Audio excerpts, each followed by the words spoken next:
Hi friends, എല്ലാവർക്കും നമസ്കാരം. Welcome to magic recipes. ഇന്ന് നമ്മൾ ഒരു ഹോം മെയ്ഡ് ഐസ്ക്രീമാണ് ഉണ്ടാക്കുന്നത്. 3 ഇൻഗ്രീഡിയൻസ് വെച്ചിട്ട്.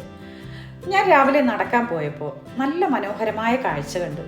ഫോൺ എടുത്തിട്ടുണ്ടായതുകൊണ്ട് ഞാൻ നിങ്ങൾക്ക് വേണ്ടി ആ കാഴ്ചയൊന്ന് പകർത്തിയിട്ടുണ്ട്. ഇവിടെ ഇപ്പോൾ നല്ല തണുപ്പ് സീസണാണ്. മിസ്റ്റ് കോടയൊക്കെ ആയിട്ട് നല്ല ഭംഗിയാണ്. നമ്മൾ ഊട്ടി മൂന്നാറൊക്കെ പോകുന്ന സമയത്ത് കാണുന്ന ഒരു കോടയുണ്ടല്ലോ, അതുപോലെ നന്നായിട്ട് മിസ്റ്റ് പിടിച്ചിരിക്കുകയാണ്. കണ്ടോ, ചെറുതായിട്ട് സ്പ്രിങ്കിൾ ചെയ്യുന്നുണ്ട് കേട്ടോ, വെള്ളത്തുള്ളി പോലെ. നല്ല തണുപ്പുണ്ട്, നന്നായിട്ട് ആസ്വദിക്കാൻ പറ്റും രാവിലത്തെ ഈ ഒരു നടത്തം. പൂക്കളൊക്കെ വിരിഞ്ഞ് നല്ല പൂന്തോട്ടമൊക്കെ കാണാം. തിരിച്ചു വന്നിട്ട് ഞാൻ ഓർത്തു ഐസ്ക്രീം ഉണ്ടാക്കാം. അപ്പോൾ ഐസ്ക്രീം ഉണ്ടാക്കാൻ വേണ്ടിയിട്ട് 3 ഇൻഗ്രീഡിയൻസേ എടുക്കുന്നുള്ളൂ. വിപ്പിംഗ് ക്രീം നമ്മൾ എടുക്കുന്നുണ്ട്. 1/2 കിലോ അളവിലാണ് ഞാനിവിടെ ഒരു വിപ്പിംഗ് ക്രീം വാങ്ങിയിരിക്കുന്നത്.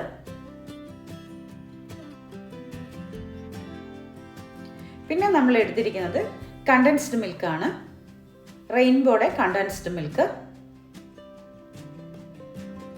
മധുരത്തിൻ്റെ അളവനുസരിച്ച് നമുക്കത് എടുക്കാം കേട്ടോ. പിന്നെ വനില എക്സ്ട്രാക്റ്റ് 1 ടീസ്പൂൺ അളവിൽ ഞാൻ എടുത്തിട്ടുണ്ട്. ഇതെല്ലാം കൂടി ചേർത്ത് നല്ല പോലെ ഒന്ന് ബീറ്റ് ചെയ്തെടുക്കേണ്ടതുണ്ട്. ഈ 3 ഐറ്റം മാത്രം മതി നമുക്ക് ഹോം മെയ്ഡ് ഐസ്ക്രീം ഉണ്ടാക്കാനായിട്ട്. വളരെ എളുപ്പത്തിൽ വനില ഐസ്ക്രീം ഉണ്ടല്ലോ, നമ്മൾ പുറത്തുനിന്നൊക്കെ വാങ്ങി കഴിക്കുന്ന അതേ ടേസ്റ്റിൽ നമുക്ക് വീട്ടിൽ ഉണ്ടാക്കാൻ പറ്റും. നന്നായി ബീറ്റ് ചെയ്തെടുക്കാം. തണുപ്പ് സമയത്തുണ്ടല്ലോ ഐസ്ക്രീം കഴിക്കാനായിട്ട് ഭയങ്കര ഇഷ്ടമാണ് കുട്ടികൾക്കൊക്കെ. അതൊരു ഫീലാന്നാ പറയുന്നത്. തണുപ്പ് സമയത്ത് ഐസ്ക്രീം കൂടി കഴിക്കുന്ന മൊത്തത്തിലൊരു തണുപ്പാവുമല്ലോ. അതുകൊണ്ടാണ് അങ്ങനെ. എന്തായാലും നമുക്കിന്ന് വീട്ടിൽ തന്നെ ഐസ്ക്രീം ഉണ്ടാക്കാം. നന്നായി ബീറ്റ് ചെയ്തെടുക്കാം. വിപ്പിംഗ് ക്രീമും കണ്ടൻസ്ഡ് മിൽക്കും വനില എക്സ്ട്രാക്റ്റും കൂടിയിട്ട് നല്ല പോലെ ബീറ്റ് ചെയ്തെടുക്കാം.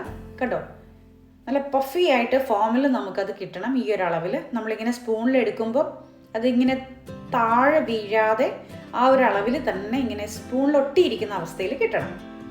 കണ്ടോ, നല്ല ഫോമിൽ കിട്ടിയിട്ടുണ്ട്. ഇനി നമുക്ക് ഒരു പാത്രത്തിലേക്ക് മാറ്റാം. ഒരു ഗ്ലാസ് കണ്ടെയ്നറോ അല്ലെങ്കിൽ ഇതുപോലുള്ള ടിന്നിൻ്റെ കണ്ടെയ്നറോ എടുത്തിട്ട് നല്ല പോലെ നമുക്കതിൽ ഫില്ല് ചെയ്ത് വെക്കാം.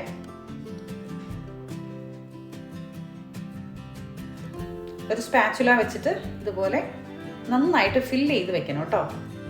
അതിൽ ബബിൾസ് ഒന്നും ഇല്ലാതെ ഫില്ല് ചെയ്തെടുക്കണേ. ബബിൾസ് ഉണ്ടെങ്കിൽ വെള്ളത്തിൻ്റെ അംശം അതിലിങ്ങനെ ചേർന്നിരിക്കും. അപ്പോൾ അതൊന്നും ഇല്ലാതെ നല്ല പോലെ ഫില്ല് ചെയ്യാൻ ശ്രമിക്കുക.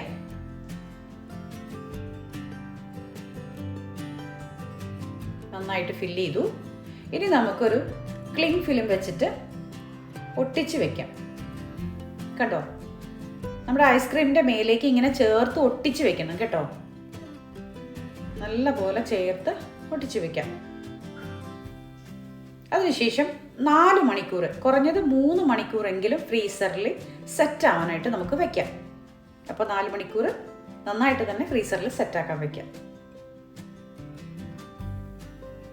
4 മണിക്കൂറിന് ശേഷം നമുക്കത് എടുക്കാം. എടുത്തിട്ട് നമ്മൾ ഒട്ടിച്ച് വെച്ചിരിക്കുന്ന ക്ലിംഗ് ഫിലിം എടുത്ത് മാറ്റാം. കണ്ടോ,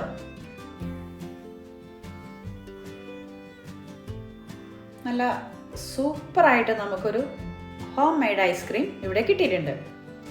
ഒരു സ്കൂപ്പ് വെച്ചിട്ട് നമുക്കതിൽ നിന്നൊരു സ്കൂപ്പ് ഐസ്ക്രീം എടുക്കാം. കണ്ടോ, ഇത് സോഫ്റ്റ് ആയിട്ട് വരുന്നത് നോക്ക്. വളരെ ടേസ്റ്റിയാണ്. നമ്മൾ വനില ഐസ്ക്രീം പുറത്തുനിന്ന് വാങ്ങുന്ന അതേ ടേസ്റ്റ് തന്നെയാണ്. ഒട്ടും ഒരു വ്യത്യാസം തോന്നില്ല. അപ്പോൾ ഒരു സ്കൂപ്പ് നമ്മളിട്ട് ആസ്വദിച്ച് കഴിക്കാം. ഈ ഒരു തണുപ്പ് സമയത്ത് ഐസ്ക്രീം ആസ്വദിച്ച് കഴിക്കുന്ന ഒരു ഫീലൊന്ന് വേറെ തന്നെയാണ്. കണ്ടോ, വളരെ സോഫ്റ്റിയാണ്, ടേസ്റ്റിയാണ്. അപ്പോൾ എല്ലാവർക്കും ഇഷ്ടപ്പെട്ട് കാണുമല്ലോ ഇന്നുണ്ടാക്കിയ ഐസ്ക്രീം. വളരെ എളുപ്പത്തിൽ ഉണ്ടാക്കാൻ പറ്റുന്നതാണ്. ഞാനിവിടെ ഒരു ചോക്ലേറ്റ് ഒക്കെ വെച്ചിട്ട് ജസ്റ്റ് ഒന്ന് ഗാർണിഷ് ചെയ്തിട്ടുണ്ട്. അതിൻ്റെ ടേസ്റ്റും കൂടി അതിലേക്ക് ചേർന്ന് വരട്ടെ. അപ്പോൾ എല്ലാവർക്കും ഇഷ്ടപ്പെട്ടാൽ ലൈക്കും ഷെയറും കമൻറ്റും തരാൻ മറക്കരുത്. സബ്സ്ക്രൈബ് ചെയ്യാത്തവർ ഒന്ന് സബ്സ്ക്രൈബ് ചെയ്യണം.